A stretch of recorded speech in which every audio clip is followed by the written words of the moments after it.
Dahil weekend at wala na kaming makain, nagpunta kami sa SM para mag-grocery. Sa iba, therapeutic daw pag nag-grocery. Nakakawala ba ng stress? Ewan ko lang dito sa wife ko kung bakit niya sinama yung stress niya.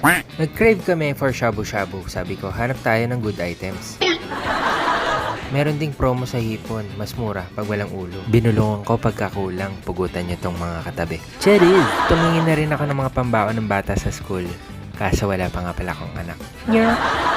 Pag nagsasakay na ako, doon ko naisip kung may kulang pa ba. Parang kompleto naman na lahat. Pero parang may kulang. Gutom lang to, merienda time na kasi. No, kaya masarap merienda yun. Nakakamiss ng pizza ng yelo ka ba? Or tok neneng kaya? Matutuwa ang misis ko nito, nag-grocery na ako.